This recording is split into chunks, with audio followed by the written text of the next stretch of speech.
वाली बड़ी खबर आई है नेपाल से। सोशल मीडिया बैन पर जला डाला नेपाल। तस्वीरें हिला देने वाली हैं जो नेपाल से आई हैं, देख रहे हैं। नेपाल में युवाओं पर आंसू गैस के गोले दागे गए और इसके बाद देखिए जरा, पुलिस ने इनके ऊपर वाटर कैनन का इस्तेमाल किया। इन्हें भगाने के लिए पानी की बौछारें पुलिस ने मारनी शुरू की। हिंसा, पत्थर और बवाल, ये सब हिंदुस्तान के पड़ोसी देश नेपाल में हो रहा है। जिस ओर जवानी चलती है उस ओर जमाना चलता है। इसी इरादे से नेपाल के युवाओं ने सत्ता की चूल्हे हिला दी। काठमांडू से लेकर पूरे नेपाल में जेनजी ने करप्शन और सोशल मीडिया बैन के खिलाफ ऐसी हुंकार भरी कि केपी ओली सरकार हिंसक होते आंदोलन के लिए दमन पर उतर आई। काठमांडू प्रशासन ने तोड़फोड़ करने वालों के खिलाफ शूट एट साइट का ऑर्डर दे दिया है, यानी उग्र प्रदर्शनकारियों को देखते ही गोली मारने के आदेश। पुलिस ने जिस इमारत से गोली चलाई थी उसमें भी युवा प्रदर्शनकारियों ने तोड़फोड़ कर दी। हंगामा बढ़ते देख ओली सरकार ने सेना उतार दी, कर्फ्यू लगा दिया और अब किसी भी तरह से आंदोलन को कुचलने की कोशिश हो रही है। हजारों उग्र आंदोलनकारियों के सपोर्ट में नेपाली सेलिब्रिटी भी आ गए हैं। तो क्या बांग्लादेश और श्रीलंका की तरह नेपाल में भी तख्ता पलट हो जाएगा? दरअसल सोशल मीडिया बैन पर यह नेपाल जल उठा है। 12,000 से ज्यादा प्रदर्शनकारी संसद में घुसे। इसके बाद सेना ने कई राउंड फायरिंग की है। वहां नेपाल की संसद में भीड़ के घुसने का यह पहला मामला है। अब संसद में अब तक कोई नहीं घुसा था। प्रदर्शनकारियों ने संसद के गेट नंबर 1 और 2 पर कब्जा कर लिया। संसद भवन, राष्ट्रपति भवन, उपराष्ट्रपति भवन के पास कर्फ्यू लगा दिया गया। पीएम आवास के पास भी कर्फ्यू लगाना पड़ा। हालात ऐसे हो गए, पुलिस ने वाटर कैनन और आंसू गैस का इस्तेमाल किया, लेकिन बेकाबू भीड़ को कंट्रोल करने के लिए फायरिंग करनी पड़ी। काठमांडू प्रशासन ने तोड़फोड़ करने वालों पर सख्ती दिखाई है।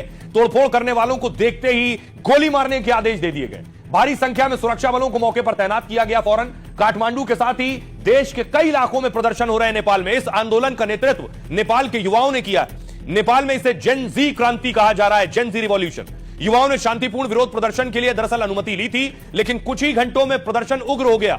हजारों प्रदर्शनकारी नेपाल के संसद भवन तक पहुंच गए। गुस्साए युवाओं ने पुलिस पर पथराव शुरू कर दिया और भीड़ ने कुछ जगहों पर आगजनी की भी कोशिश की है। एक एम्बुलेंस को आग के हवाले कर दिया गया। कई इलाकों में रात 10 बजे तक कर्फ्यू का ऐलान किया गया। नेपाली पीएम ओली के इस्तीफे की मांग भी तेज हो गई है।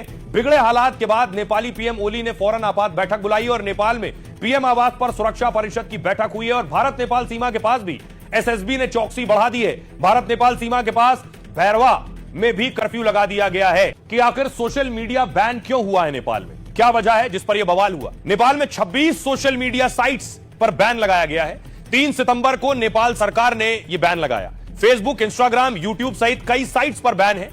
फेसबुक, इंस्टाग्राम, व्हाट्सएप, यूट्यूब ने रजिस्ट्रेशन नहीं कराया इसका। टिकटॉक, वाइबर, विटक ने रजिस्ट्रेशन करा लिया था।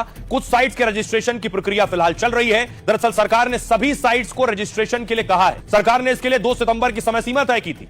4 सितंबर को देर रात से इन पर बैन लगना शुरू हुआ और इसके बाद नेपाल के लोगों की परेशानी बढ़ गई।